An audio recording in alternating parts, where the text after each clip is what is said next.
everything litty, I love when it's hot. Turned to the city, I broke all the knots. Got some more millies, I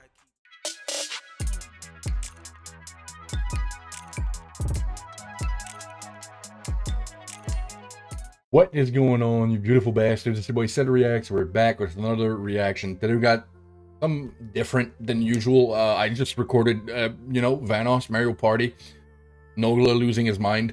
This is a complete 180, but it's still great content. If you guys, I do react to a lot of different content, so we're now reacting to a detective realizes the cop is actually the murderer. Completely different to what we usually do, but I do really love that content. So I'm here for this. I think this is gonna be great. I have no idea who Dr. Insanity is. This was posted 1 day ago and it already has almost 1 million views, so I'm thinking this video is probably really good. All right, so if you guys are new to the channel from this video or just new in general, I hit my mic. I'm sorry about that. If you guys are new to the channel from this video or just new in general, consider hitting the subscribe button like I just hit my mic. Anyway, I hope you guys are ready for this. I'm ready. Let's get it. Let's go. While cops are here to help and protect citizens, what happens when they're actually secret killers in disguise? Was it Kelly? Yeah, right now you're charged with murder, and it is Kelly. No! Here are 3 examples of when cops try to get away with murder, starting with the horrifying case of William Talley. On the 11th of May 2019, police received a worrying phone call explaining that former police sergeant William Talley had been in an argument with his girlfriend, Kelly Levinson. At some point during the fight, he fired gunshots at her. William quickly left the scene, stealing Kelly's truck, but was worried he may have done more damage than he realized. If you have an argument with your significant other or anyone in particular, but I can understand why you would get more mad when it's your significant other and you can't control that anger. I would expect that out of a child, but to put hands on someone or even worse, shoot them. Let's go to the worst, right? If she cheated on him, let's just hypothesize here. What would push you to do that? Just walk away from the situation. That's all you have to do in life. Something happens and something goes south and there's an argument and it's heating up. Walk away. You don't need to be there. Walk away. That's it. Come at it another day with, fresh head and just fresh thoughts, and when you can think clear. If you can't think clear, get out of there. So I don't know anything since then. So nobody's here has been injured? No, that's what I told him when I called. He told me that he was in helper. The police had to immediately treat this like a crime scene and decided to search the house to ensure Kelly's safety. There was one thing on the officers' minds, and they were all silently pleading that they wouldn't find her dead. Deputy Brown, who used to work with the There's a dog in there. Yep, she's right there. Start again, man. Upon entering the house, evidence of some kind of physical altercation was scattered throughout. As they entered the kitchen, though, they would find Kelly's dead body lying on the ground. With all the evidence the police had, it wasn't difficult for them to determine their main suspect. But catching him was another matter. They knew that William had received both police and SWAT training, so he'd be difficult to catch. However, all of a sudden, police received a phone call informing them William had gotten into a car crash. The cops rushed to the hospital where they found their #1 suspect waiting. I shouldn't be smiling in a video like this, but life finds a way, huh? That's karma at its most beautiful form. Crash. The cops rushed to the hospital where they found their #1 suspect waiting for them, bruised and bloodied. We're gonna take care of you now. It is what it is. Once William was discharged from the hospital, he was immediately brought to an interrogation room where the investigation would truly begin. Can I ask what my charges are? Yeah, right now you're charged with murder. You're charged with violation of oath of office, and you're charged with possession of a firearm during the commission of a crime. Who? That's what we're hoping you can tell us. Maybe once we start talking about it a little bit. It wasn't Becky, was it? Was it Kelly? Well, was it a cop? William mentions 2 names here, Becky and Kelly. Hold on. Hold the phone. Did he kill more than one person or shoot at more than one person? Of course, we know Kelly to be his girlfriend, but William was actually married to another woman named Rebecca What? Talley, who he'd been cheating on. William obviously appears dazed and confused, I'm assuming who did he shoot? but whether this is just an act or not is another question. He'd spent multiple days in the hospital and was discharged after being medically cleared, so it's unlikely he'd still be this out of it. Regardless, it at least seems to be keeping him calm. At least for now. And you can sign this. Nobody's talking with me about things. Well, we're gonna get to that. That's what we're hoping to get to. No, I'm not talking until somebody talks to me. I can tell you who, if we can get started there. And it is Kelly. No, Don't do that. no. What an actual man-child. Tally, come on. Tally. Bill. Bill. No! No! There's a small chance William really is this distraught over Kelly's death, but he was completely unaware of what he was doing at the time. So it seems more likely that he's actually just using this as a guise to vent and scream about how his life is pretty much finished and over a small argument with his mistress. He's also likely...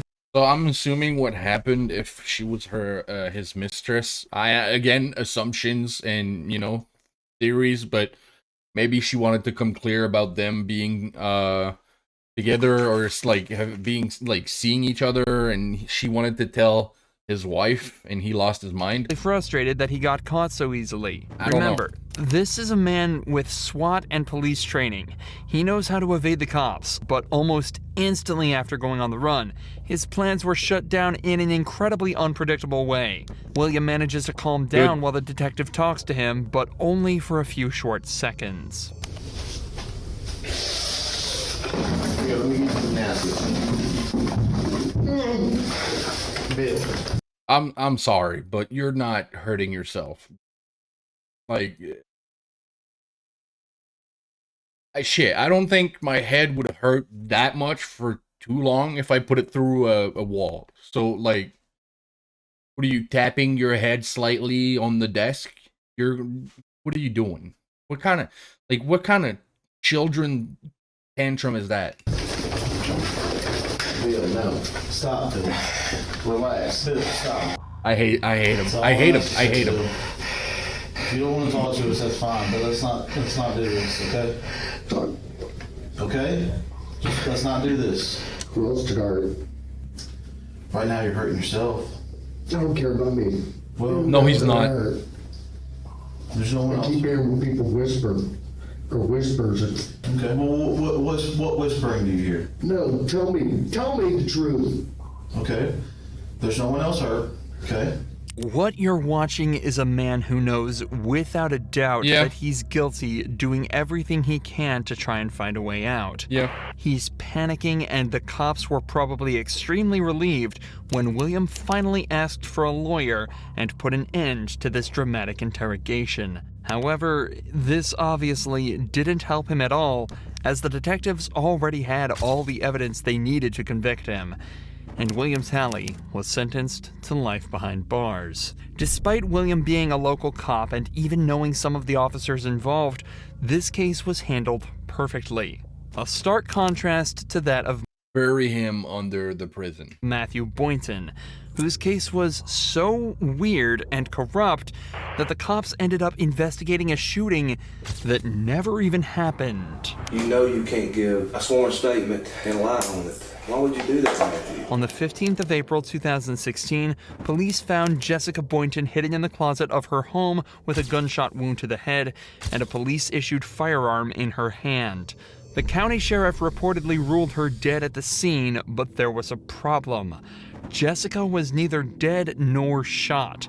After she was rushed to the hospital, the ER found no entrance wounds or bullets. Instead, they found evidence of a blunt force attack to the back of her head. This case is already incredibly confusing, but what's worse is that the police's number one suspect, Matthew Boynton, told cops that he received a text from Jessica saying she was about to commit suicide. Yeah, that's it. It's exactly what I thought. After rushing home, he heard 2 gunshots coming from the house and called the police. Matthew was taken to the police station and interrogated, but was caught lying about a vital piece of evidence. This is where we join the detectives as they try to unwrap this baffling web of lies. Do you recognize that bag? Yeah, it's that bag that Jessica let me use to put all my gym stuff in when we used to be together. Okay, so when's the last time you saw that bag? It's been a long time. Like I said, when I used to work out at, there's 2 gyms in Thomaston. I don't remember the name of it. I used that one, and I had a gray Nike bag I used to work out in. So I interchanged my stuff like protein drinks, powder shakes like pre-workout, workout shorts, pants, shoes, whatever. I'd put it in that bag or my Nike bag. Just a little insight here, and I know I'm not the most qualified person for this, but if someone asks you a question like this, all you ask them is, when's the last time you saw that bag? When you're not guilty, you're more likely to go, fucking a year and a half ago, I don't remember. That's it. That's it. You cut it there. When you're guilty, you start adding stuff that doesn't even have anything to do with the question for too long, and you pile on and you pile on, and you keep getting you keep giving eye contacts to the detective in order to, you know, have that, like, have him go like, oh yeah, I know what you mean. Like, have that, I don't know, man. Suspects who aren't telling the truth tend to over-explain as they feel they yeah, that. They have something to prove to detectives. If they can give lots of information over, they think it'll convince the detective that they're not lying, as they couldn't possibly make all of that up. Yep. However, in actuality, suspects telling the truth will give a more instinctual, simplified answer to the question because they don't have to think about it as much. Bear that in mind as the interview continues. I guess I'm gonna stop talking. My bad. I kind of spoiled the video, I guess. So I did not pre-watch, I promise. When's the last time you saw that bag? I mean, it's been a while. Like, I don't That would have been the it. exact date. I don't know. I think my stepdad, he had it in the white trailer, and that's been a while. And he brought it, but I haven't been through it or anything. Put it in my storage thing in my house, which is like when you pull in the driveway. Mm-hmm. It's a little storage thing on the right. You open the door and it's got all my stuff in there. I declared that some of it out recently. That was tossed in there, but I mean, it's in there with a bunch of my stuff, like a brown tub I used to keep in my old patrol car with gym stuff in it and work stuff. Remember, that answer was given in response to the question, when was the last time you saw this bag? Something that could have been answered in a single sentence. The detectives already knew that Matthew was lying about this bag, as that's the whole reason he was brought to this second interrogation. But now they're 100% sure he's hiding something, and they're about to call him out on it. All right, Matthew. I've known you a long time. When y'all were in the process of moving, and you moved into the house that you're at now, your residence, did you or did you not see this bag? Yes, sir. It's in my storage room, in the garage. Now, why would I be holding a picture of this bag? I guess because Jessica brought it into you. Why would Jessica have it if you had it at your house? I don't know. I guess somebody got it from my garage or my shed. Who would have gotten it? There's a couple of people. Okay. I don't know All right. exactly who. The bag was completely filled with female clothes. And this is one photo of it. That's not yours. No. This whole thing might not seem like a big deal, but it's actually the root of a much bigger problem. This bag, along with everything in it, belonged to Jessica. So when it was discovered in Matthew's possession after he told police that he'd handed all of her belongings over, it confirmed that he had been lying under oath. Again, a small issue at first, but now that the detectives know he's comfortable lying about this, they know that almost every piece of information he's given them could be completely untrue. Yeah. The bag was turned into us. We have possession of the bag. We have evidence that says it came out of your storage room. Is that true? Yes, sir. Is there anything you'd like to say? No, sir. Do you believe that statement to be accurate and true? Not now. Did you believe it then? No, sir. Matthew has now essentially confessed to stealing the bag of Jessica's belongings and lying under oath. There is the question of why he did this, but we haven't even gotten started on the assault part of the case. Why Jessica was found unconscious in their closet after allegedly texting Matthew she was going to shoot herself.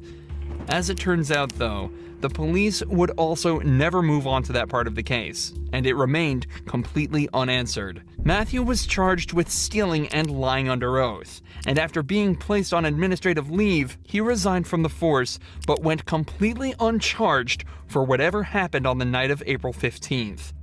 I'm sorry, are you fucking kidding me right now? Many people have been left wondering why that may be, but the most obvious answer lies in police corruption, and the fact that the county sheriff just so happened to be Matthew's granddad, the same sheriff who lied by pronouncing Jessica dead at the scene.